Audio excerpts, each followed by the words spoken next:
Hello, everybody, and welcome back to Astrology and Beyond. Today, with your host Tatiana, also broadcasting for ANN Archetypal News Network. And today, I will bring you a very exciting astro weather since we will be having a lunar eclipse.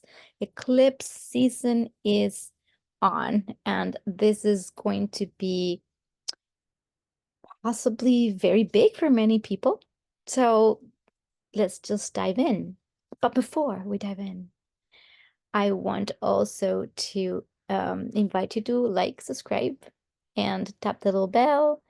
And also feel free to comment on this video and share it with people. And today, because we're going to be having this eclipse season in the axis of Libra and Aries, especially for Aries people, if you are an Aries, that means your birthday is coming up. So happy birthday for Aries people that will be entering this new astrological year and their birthday. And I have the solar return at 50% off for any Aries person that would like to understand more about what their year is going to look like and the themes that are going to be highlighted, and especially because the eclipses are in the nodal axis. This could be major times of change and major times of transformation and exciting new beginnings. So if you're an Aries, check the description box below, and you may contact me for a reading of a solar return. And if you don't have your birth chart ever done yet, I highly recommend you get a birth chart reading in order to understand what your soul's blueprint, the seed you are, can and will and keep expanding into this best expression, into this expression of self at its highest and best. Okay, with that aside, let's dive into the astrology of the second half of March. And this is very exciting because like I said, it's going to be probably really intense and phenomenal. Okay. Oh, lunar eclipse in Libra. Bum. So we will have a few highlights of this second half of March. So Sun will be entering Aries March 19th. Mars will be entering Pisces March 22nd. And then we will have the other important piece of resistance, full moon lunar eclipse in Libra. So let's see what this brings for us. Ta-dan, ta-dan, ta-dan. So obviously we're still in this Piscean season for those who watched the past video. And if you haven't watched the first half, it's important to understand the energy we have been bathing in, which is this energy of the Piscean vibe. And the sun today is still in Pisces, today on March 14th, when I'm recording this. And this Pisces season, or this Pisces energy, really has been inviting us to trust a deeper flow of soul energy, to trust processes that are bigger than ourselves, to allow for things that need to culminate, to allow the currents of higher understanding to flow through you. And especially if you have been doing the work of balancing feminine and masculine energies within you, yin and yang energies within you, consciously, the eclipses might not necessarily show up in a very strong manner for you. Why? Because everything is always set up so that we evolve like almost without noticing. The idea of knowing the astrology is knowing how the weather is, so we don't have to suffer through it, really. It's more understanding its cycles. And this particular cycle, this past 15 days, has really been asking us to look into how we're balancing the output of energy, the giving, the energetics of of out with the energetics of receive, of yin, of times, down times, and how in our lives and our relationships we are cooperating with that. Why? Because Mars and Venus were traveling together for a little while, and Mars and Venus together is really understanding how to balance out those energies. And if we've done this very consciously, then what that will translate into when the eclipses hit is that we're more clear about what is true for us without having to give into some kind of imbalance, which will be shown by the eclipses. So now the Aries energy that is entering really hard and strong, while the Piscean energy is still active. So just for for show, we have the sun entering Aries.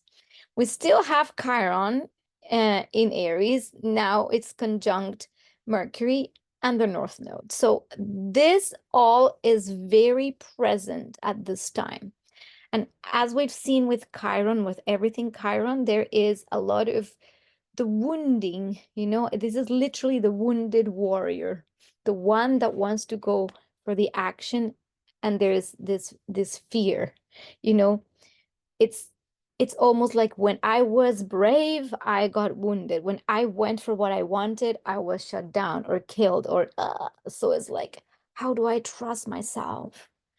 And now with Mercury in that conjunction is also, how often have I really spoken truth of what is important to me as an individual? Because the energy of Aries, you see here, my little dude on their motorcycle or dudette or whoever on this motorcycle, riding on their own, just moving towards the sunset or sunrise, and there's this climber up here bravely, I don't know, just braving all the elements and just going for it on their own.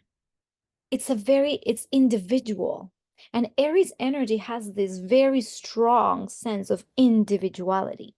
This is why Aries and Libra are kind of like, me versus others. But how do I know how to be with others when I have not had absolute clarity of who I am? And who I am, is it my family patterns and beliefs?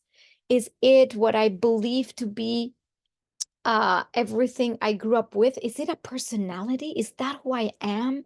So these are the questions that are very much coming up with the Piscean stellium as well. Is who you are is not necessarily your ego self or your ego assertion. There is something beneath this personality. And when we can really tap into that, who are we, then we're more able to assert ourselves clearly within the context of others instead of getting confused with others. And in essence, yes, in essence, we are all one blob of gigantic divine love energy. Sure, in the other dimensional fields and existences. But here on this incarnation, we still have a sense of self that is very distinct from others. And this is why the Aries energy wants us to go forward, to initiate, to be brave. It's quick in action. With Mercury in Aries, is quick in speech, can be very assertive and quick. But it can also be, could be potentially muted as well. Why? Because with Chiron there, we might need to see or acknowledge the wounding, that wounding. Now, it's a great time for speech therapy, I would say. With Chiron there is a possibility of speaking, of sharing, of looking into what has been difficult, what has been preventing us from going for what we want. And look into that, really look into it, think about it. Also, Mercury is like the messenger, right? So it's a good way to put, if we need to assert certain needs, how can we speak about it and find the correct words without being too sharp or too I gotta do this, I gotta say this, and it could be also hurtful, right? Or harmful. Using diplomatic communication might not come as easy at this moment in time if we really want to assert ourselves and assert boundaries. But that is also the invitation, is how can we be assertive and clear without being aggressive? That is one invitation of this time as this Aries energy moves in. Now look in your chart. Where is this Aries energy? What house is it in? Because that area of life is where you probably want to move full steam ahead with your assertion, with who you are, with what truly means something to you. So whichever that house is in, that's the area of life that really wants to start something, get something going. And the sponsor of obviously this energy is Mars. So look at where Mars is, and Mars will be soon also entering Pisces. So that is where we really need to be in alignment with soul. So let's look a little bit at when Mars enters Pisces. So March 22nd, Mars enters Pisces.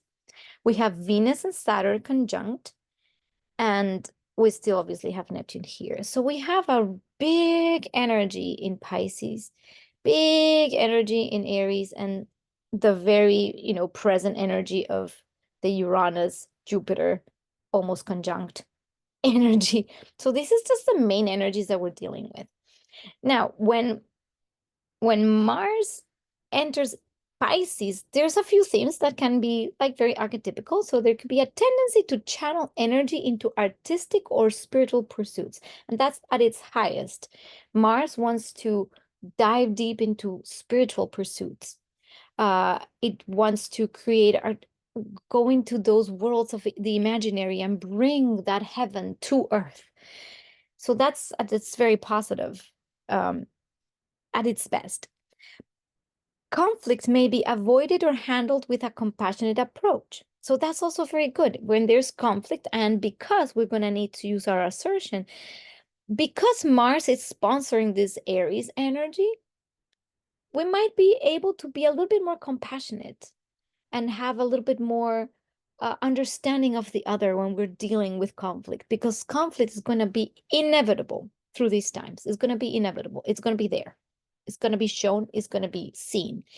And having proper tools to share and assert ourselves is fantastic.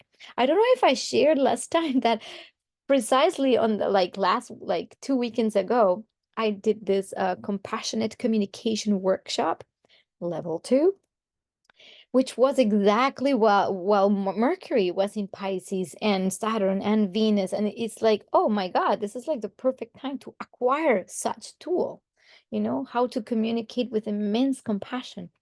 And now this is where these kinds of tools become useful. When the conflict is going to start arising, when we're going to have to face other people's desires and their own identities coming up, and them wanting to do things, and maybe we want to do other things, and we have to come together to kind of figure out how we can truly see each other, so we can so nobody needs to lose. Otherwise, this could just be battles again, I want this, I want that, I want this, I want that. So ideally, we want to avoid that. So with Mars being in Pisces, there is a possibility to dissolve conflict. So this would be a good time around March 22nd, and I would say before the eclipse, not like after March 23rd. I would say avoid confrontational things, or if you need to balance out certain stuff, even settle legal disputes, not the best time, absolutely not. But maybe before, during this time, especially when Mars enters Pisces, is a good time. Now, actions are often driven by intuition and empathy rather than aggression, which is a beautiful placement of Mars. Is this capacity to really see the others, and it's when you do a charitable action and you see someone and you really want to almost defend others. It's almost like this capacity to see that it's also that crusade energy, crusade in the sense that there is something bigger that we want to be part of, and therefore we take action in that direction. It's a very humanitarian, not in the Aquarian way, but more in the spiritual way of acknowledging that we are really truly all one, and anything I do will come back to me somehow. I was watching this phenomenal interview with I don't remember exactly the channel, but I can probably put it down in the comments below. I'll leave that link below, of a woman that had a near-death experience, and when she, has her experience and meets with a council, and if you don't know what that is, like, don't get afraid, just look it up. There's so many people that have had near-death experiences, and they more often than not report having a meeting with a council and then doing a live review. And in the live review, everything is shown, everything, every little action. And she said something very beautiful that really struck me, that whether it was an action that was negative on someone, she could see that in like replay of a movie, and then she would be in the other person's body, feeling what her action had done to that person. And likewise, so she could feel the sadness or the pain, like really as her own. And then likewise, when she did something like wish somebody a beautiful day because whatever, they were having a hard day, and that person felt enlivened, even that little action, then she could feel the upliftment and what that did later on the day for that person. And of course, we're going super meta here, but come on, we're in Pisces season. I can do this. That really made me think so beyond my little life, and really, and it's not like, oh, I gotta be this good Samaritan and do all these good things. It's not just that. It's like, how can I embody every day love and kindness? How can I be a loving, kind being in all of my interactions? And it's not because I'm going to have judgment day or something, because obviously there's nothing to judge even in those planes. A life review is like, well, this is what is, and the soul gets to choose what they want to, do later with this information. But there's no good or bad, or there's no real judgment in there. And my feeling about that was, yeah, how can I be the most loving and kind person and compassionate I can be? And this is part of this Piscean energy. So with Mars in Pisces, this is why we have the actions are driven by intuition and empathy rather than aggression. It's like if we could really align with our actions being for the good of all, this is almost like putting, on your bank, on your soul bank, like a little check for your life review. I don't know. I just felt like sharing this story because it was very powerful, very, very powerful to see that, I am you and you are me. So, and to really, really embody that, whatever we say and do to another being is really literally like doing it to ourselves. So something just to consider during this time. Now, struggle with assertiveness and setting boundaries. That on the shadow side, Mars in Pisces might be when we are so devoted to the everything, you are me, I am you, that we might also forget that we can set loving boundaries. It's not all about being the victim and being a martyr and then allowing others to completely walk all over you because you have such levels of compassion. That is not necessarily the case. But with Mars in Pisces, there could be a little bit of that. We want to sacrifice for others. It's the martyr, and so let's not go there. That's a little bit of the shadow side. And lastly, another theme with Mars in Pisces is there can be a strong desire to escape reality or engage in fantasy.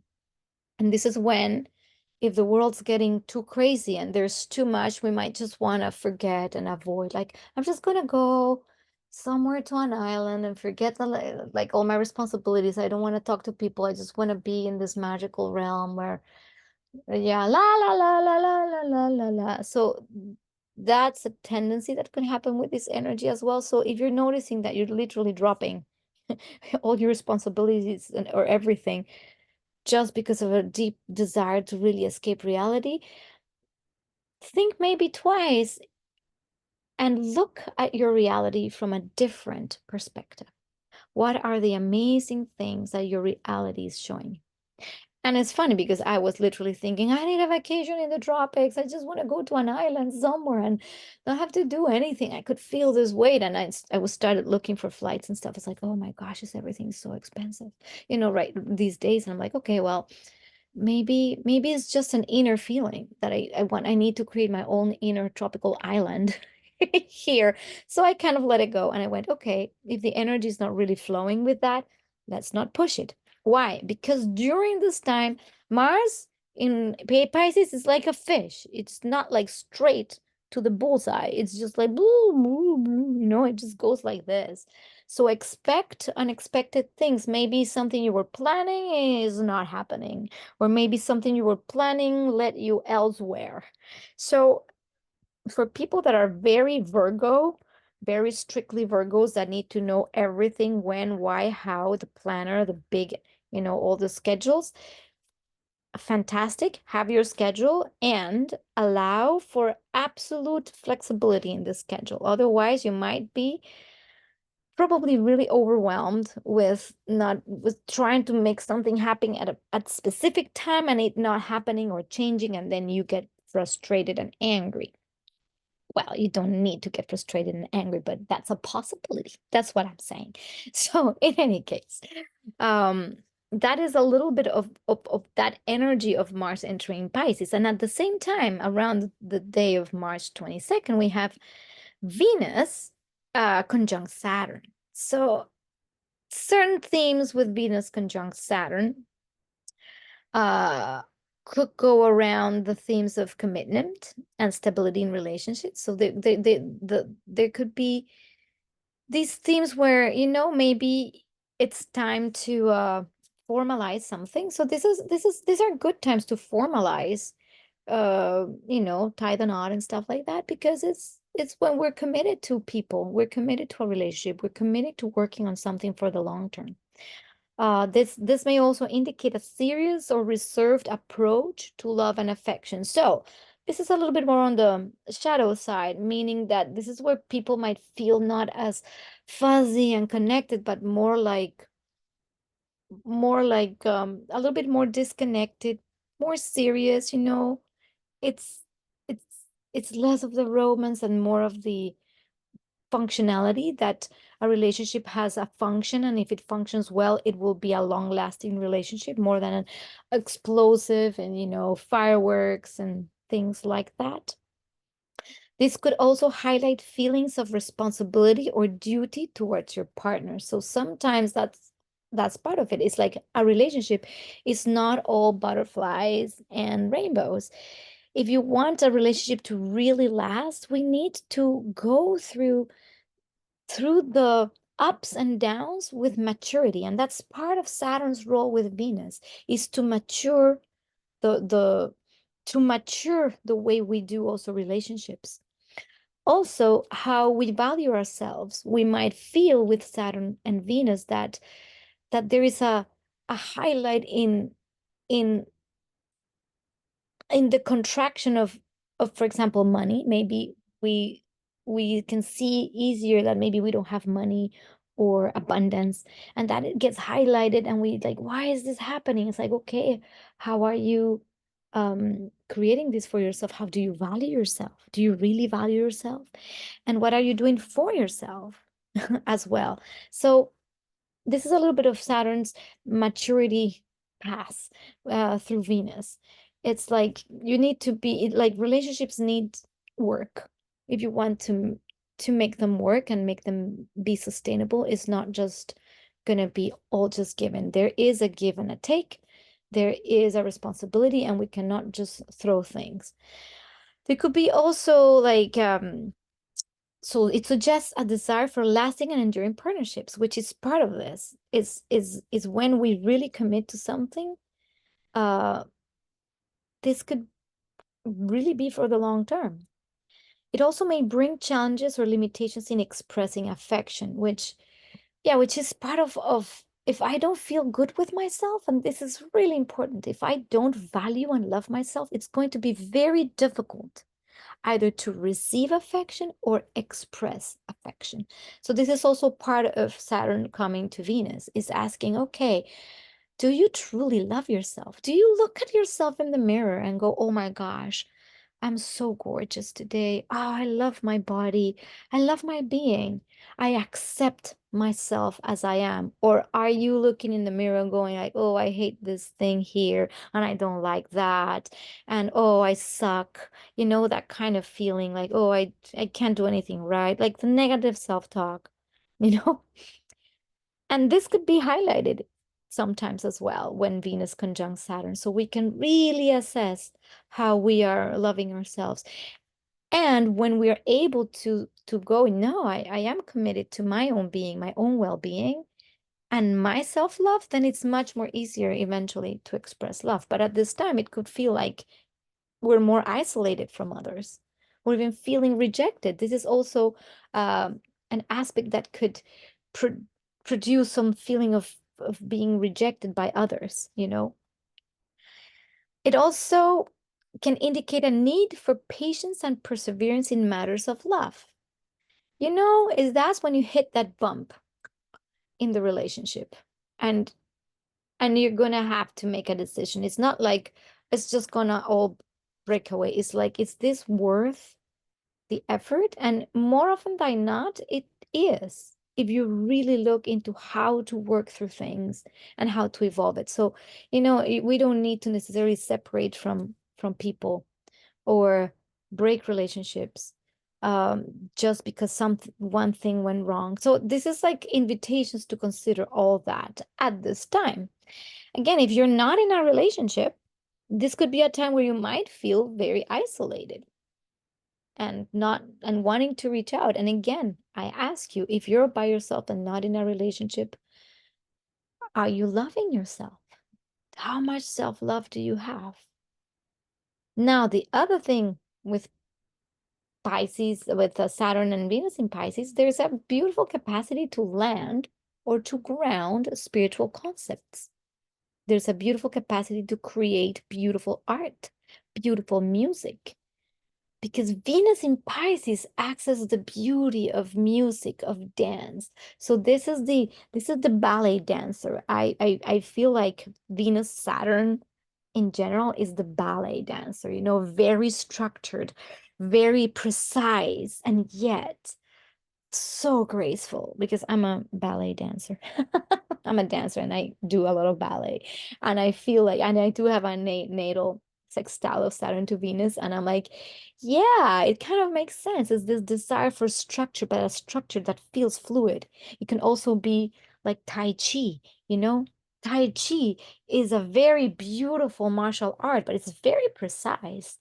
You know, so it's these are all the kinds of themes that can be occurring through this transit. So, for example, if you've been wanting to do some kind of meditation, this might not be the time for like sitting meditation, closing your eyes, very, you know, more like a Mars Saturn Vipassana, like, oh, super young. This is the time to do some Tai Chi, some Qigong, some conscious dancing, some very precise movements. And it's kind of very funny because here where I live, the other day, actually, I'm just thinking of this, yesterday, someone was mentioning that they want to start doing some Tai Chi in the mornings. I'm like, oh, how prevalent, you know, how on point that is. Anyway, so that is how to use this energy. I would say definitely take on some kind of Qigong or Tai Chi or like Yin yoga flow or things like that to connect to that energy at a very beautiful, let's say, expression of it. This is a high energy. Those are some things that you could be feeling, experiencing, expressing. So many options. Now, dun dun dun. March 25th, the penumbral lunar eclipse. So for those who don't know what a lunar eclipse is, well, the Earth, it's in the path of the moon, in the middle of the moon and the sun. So you see, this is a full moon. So we have the full moon is here in Aries, and don't mind the houses. This is just for Canada. And the moon is in Libra, and the Earth is here. So that's exactly this, right? And this is why the moon gets eclipsed, because it doesn't get the beams of the sun don't reach it. What this means is that the beams of the sun opaque, like, don't reach the moon has like no way to have a consciousness. And not only the moon is not a luminary, the moon doesn't give its own, it doesn't give its own light. The moon receives light from the sun. So when the moon is no longer receiving the light from the sun, all the lunar themes tend to get obscured, and the consciousness tends to go away wherever the moon is placed. So in this case, it's in Libra. And whatever planet it's contacting, so at 5 degrees of Libra, if you're a little bit more versed in astrology, any planets on or around the 5th degree of Libra will be really losing all their power and showing more of their unconscious or their shadow. Because they are almost like, woo, it's like we turn them off. And what do we turn on?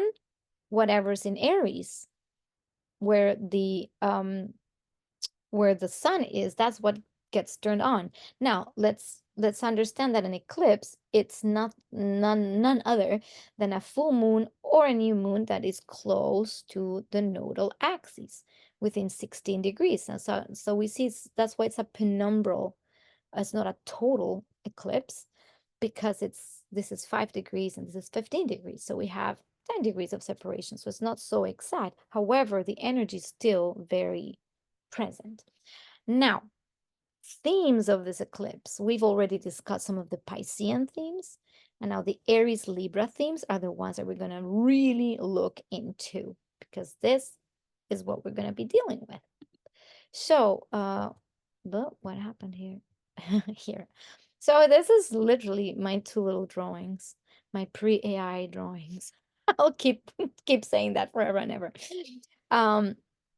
This is the Aries energy all by myself, and this is the Libra energy. No, this is almost like fused, merged, wanting to keep everything in balance, wanting to make sure everybody's happy, everybody's having a good time, making sure all is fine, beautiful, nice and dandy, and always trying to keep those scales in balance. So if something goes off balance, Libra always tries to make it back into harmony.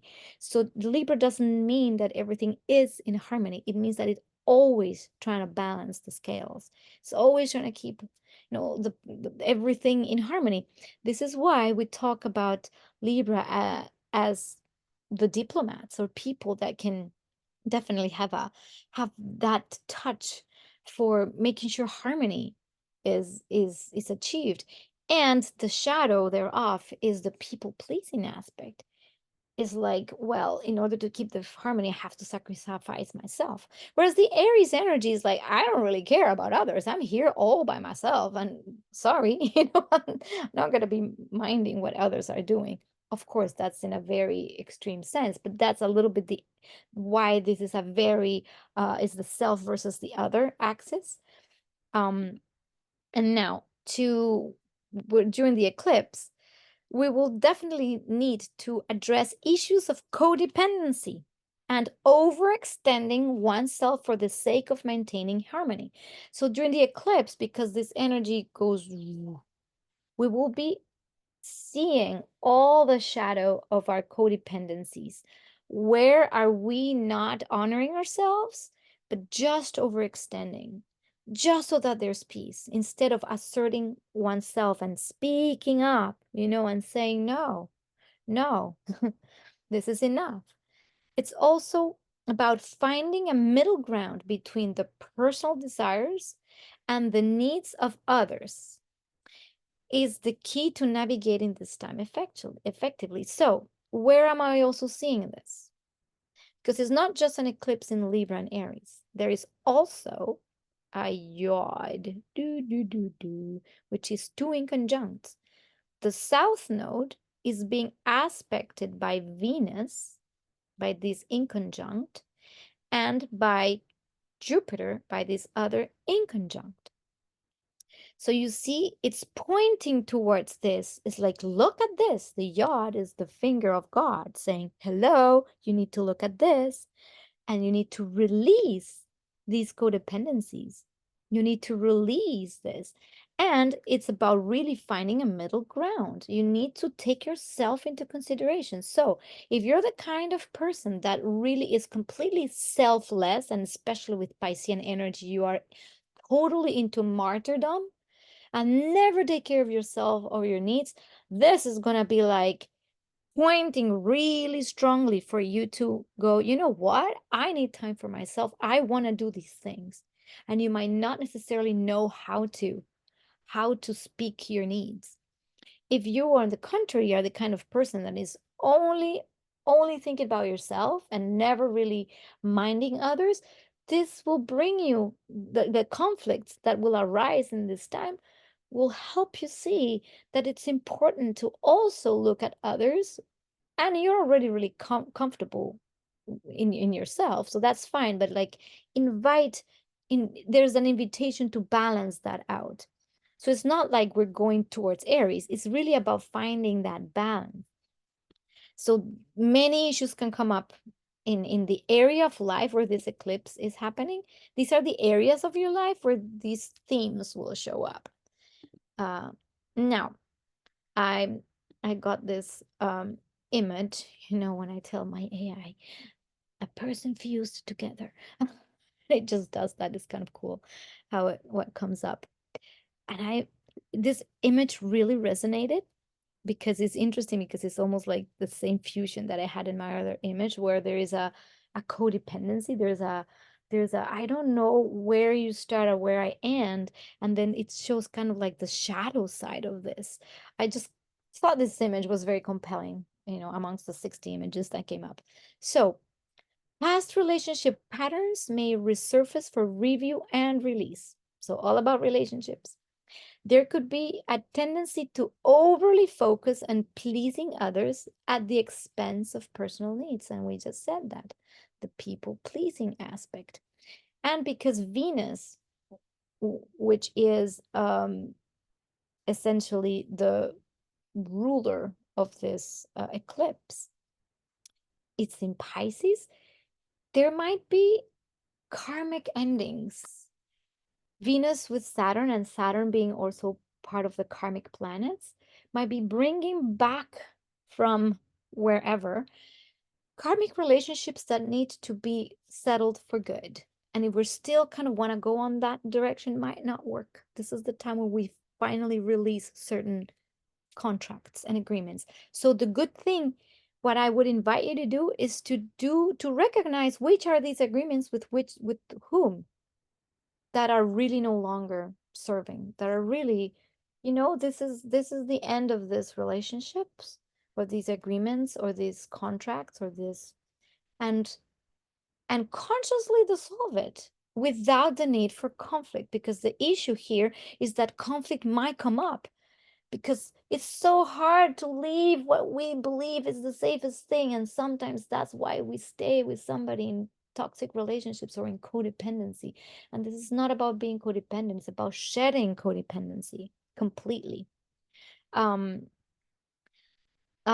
So themes of codependency and imbalance in relationships may emerge. And this is where, for example, there's one partner that's always giving, and one that's always taking. And that will be brought up to the surface. And again, there might be conflict. It's a time for reassessing what brings true harmony and balance in your life. And sometimes that means removing things from it. So there is a Plutonian flare to this eclipse. And any eclipse is of a Plutonian nature. It's not that Pluto is involved. It's like there's a Plutonian nature, because eclipses are times of loss. There's something that needs to be lost, to be shed, to be removed, so we can keep evolving. This is like this ever-evolving spiral. So whenever we hit these points of eclipses, we're like, oh yeah, but what happened? Like, I thought I had done this work before. It's like, yeah, I just did one layer of it.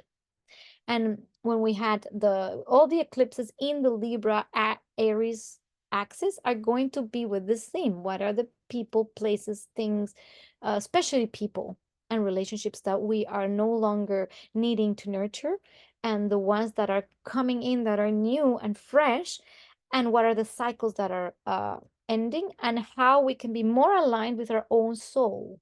This is part of this. It's like the Aries North Node during these 2 years is going to ask us, well, where are you going? Not where everybody wants you to go. Where are you going? And how do you contribute to the whole by being you? This is the theme, right? And past life connections or karmic partners related to partnerships may come to light. And this is, I said this because of the Saturn Venus as well. And this might be really a big theme as well. So there's an opportunity for growth through learning to assert boundaries and prioritize self-care. So this point, I think, is the central point of this eclipse. There's an opportunity for growth through learning how to assert boundaries and use your speech and prioritize self-care. So if I can take care of myself first, know who I am, be in my being, love myself deeply and dearly, it's much more easy for me to contribute to others and the world. You see, this is the theme of the eclipse, and this is why it's so important to look at these themes. So when things happen in your life around this time, around this next 15 days, really be aware. How am I doing my relationships? Am I still in codependent relationships? Am I too dominant still? Am I wanting to control? Again, these themes have been, kind of dragging from last year as well. So it's not like anything new. It's just that during the eclipse, it gets highlighted. It gets obvious. And then we can't really escape it. Now, in order to, again, avoid any suffering or unnecessary suffering, we use consciousness, because when the light of consciousness turns off with the eclipse, we can still use our inner sense of consciousness and coherence. And that's why I'm giving you this report. You have it in advance. So you know what's coming. So you don't need to just go through it unconsciously. You'll go, oh, I see it. Oh, I can see. Yeah, I'm aware of this. So big time for relationships. Big time. And also to learn how to assert your being. And if you don't know who you are, it's going to be difficult to assert your being. How would you know what you want if you don't know who you are? So I would say before the eclipse, these, next few days, this next 10 days, take some time out from all the hustle bustle, whatever, to get in tune with yourself, to get in tune with who you are, with your true motivations. If your motivations are motivated um, by patterns of trying to please outside or be loved, like really go on deep inside yourself and take stock of who are you. Now, I did this mandala workshop the other day where it was interesting because this octopus came up, like kind of an octopus. It's too bad I didn't put the image in, but next time I'll probably show it. It's still in the Piscean realm of things. And there was this message that came for me that I don't know why I just felt compelled to share. It says octopus memory. I'm like, okay, octopus memory. And then poof, this phrase came in. There is time for everything when we flow. When we flow. That brought me back to why, and this is maybe not just me, this is many of us, we still think that we need to go, go, go, go, go, go. There's never enough time to accomplish things. We need to get this done and that done and that and that, and we keep putting stuff in our plates, and then we forget to stop, to stop. At least I do. I just stop and go back into that space of connection that says, hey, don't worry, time is not a thing. Time is just a collection of present moments. You can always choose again and again. So why worry whether or not something gets done, or whether or not I had committed to something specific, and maybe it just changes. Be more flexible. And that's really addressed to me as a very Virgo person. But I know that this message might be touching you. Like, be gentle on yourselves. This is the invitation of that yin energy. Be gentle, and everything will still get done. It's not that we become passive. It's not about passivity. It's about gentleness towards self and gentleness towards others. Yeah, so this is kind of what I have for you. Now, last but not least, um, during this Piscean time, I've been, always connecting to my music and what I do with music, and I'm playing more piano and creating more music. And down below in the description box, there's a link to the music. And I call this, like, I just feel it's like music for the soul, which is a very good, for me at least, is a good way to exemplify how to bring down that Piscean realm into this realm. So this is again my offering to the world is that music. So I would love for you to click that link below. It says DistroKid Harmonic Butterfly. You click on it and it's on Spotify, Apple Music, Amazon, like, yeah. And if you listen to this music, maybe something gets inspired in you. Or I just would love to hear your comments. Maybe you're like, well, this is not my kind of thing. And that's perfect too, because just doesn't matter. I would just want to remind the world that that is out there, and that I'm offering this to the world. So yes, please go into that link below and click Harmonic Butterfly. Listen to some songs, see what it brings in you. Maybe for meditation. Some of the music is really for meditation or walking meditations or even dancing meditations. So there you have it. I love you very much, and I will see you in the next video for more eclipse talk.